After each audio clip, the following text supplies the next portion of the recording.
Hello viewers, आप कैसे हैं? आप अपना ही चैनल देख रहे हैं जिसका नाम है टफ क्वेश्चंस एंड सॉल्यूशंस। और हम परसेंटेज के नेक्स्ट लेक्चर में लेक्चर 7 है और हम आज इनकम टैक्स रेट कैलकुलेट करेंगे।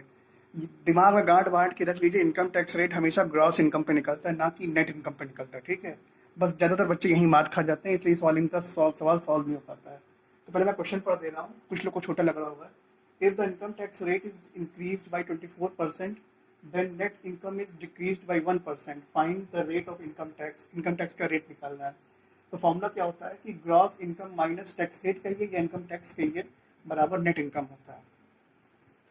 तो जैसा क्वेश्चन कह रहा है कि 24% इनकम टैक्स रेट में इंक्रीज हो रहा है, तो 1% डिक्रीज हो रहा है किसमें? नेट इनकम में। तो ये 1 है, ये 24 लिखा हुआ है, तो हमने इसको शॉर्ट में आई कर दिया, इसको शॉर्ट में एन कर दिया, तो आई बाई एन 1/24 हो गया।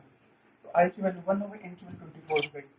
तो अगर जी ये gross income minus tax rate बराबर नेट इनकम है, तो ये जो है आपका हेलो दोस्तों, ये आपका ही अपना चैनल है जिसका नाम है टफ क्वेश्चंस एंड सॉल्यूशंस। ज़्यादा से ज़्यादा मेरे चैनल को लाइक सब्सक्राइब करते रहिए और बेल आइकन दबाते रहिए और अपने दोस्तों को शेयर जो करते आपका रहिए। ITR है वो है क्या? इनकम टैक्स रेट है। ठीक है, तो इनकम टैक्स रेट आपका 1 है, नेट इनकम आपका क्या हो गया? 24 हो गया।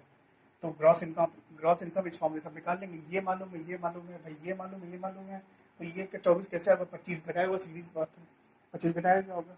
तो आप टैक्स रेट हमेशा ग्रॉस इनकम में निकलता है, मतलब तो gross income minus net income upon gross income. ठीक है, 25 में 24 4% आ गया। अब कुछ बच्चे कहेंगे ये चीज़ कैसे बनाई गई है? चलिए, ये तो फॉर्मूला ही तो आपको याद करना पड़ेगा, क्योंकि यहाँ पर ग्रॉस इनकम नेट इनकम आपको मालूम होनी चाहिए, और इनकम टैक्स रेट जो आपका है वो ग्रॉस इनकम पे निकलता है। लेकिन ये कैसे बना? तो ये ऐसे एक्चुअली में बना है, जैसा आपका फॉर्मूला है कि gross income minus tax rate बराबर नेट इनकम है। ठीक है, हम एज्यूम कर लेते हैं 100 रुपये हम ग्रॉस इनकम मान लेते हैं, टैक्स रेट आपका हम 15 1 सेकंड के लिए मान लेते हैं, तो आपका नेट इनकम कितना आएगा? 85 आ जाएगा।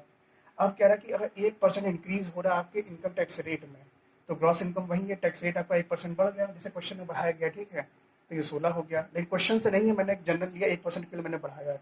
तो आप घटाएंगे तो क्या? 84 आएगा। इसका मतलब आपकी जो जब आप इनकम टैक्स रेट घटाते हैं तो नेट इनकम भी उसी रेशियो में क्या कम हो जाती है। तो बस यही से डायरेक्ट कंक्लूजन, जनरल कंक्लूजन निकाल लिया गया कि अगर इनकम टैक्स रेट बढ़ता है तो उसी रेशियो में कहते हैं आपका जो decrease in the net income होता है। ठीक है, मतलब उसी स्तर से वो भी घटता है। ठीक है, तो मतलब एक प्रकार का ये रिलेशन निकाला गया है। उसी रिलेशन का हमने यहाँ पर यूज कर लिया कि इनकम टैक्स रेट जब 24% बढ़ रहा है तो नेट इनकम हमारी 1% घट रही है। तो ये आपको समझ में आ गया। आप ज़्यादातर मेरे चैनल को कहते हैं लाइक सब्सक्राइब और बेल आइकन दबाइएगा, और अगर इसमें कोई समस्या आती है इसको फिर से बताइएगा, मैं इसको फिर से आपको अच्छे समझाऊंगा नए तरीकों से। Okay, bye bye.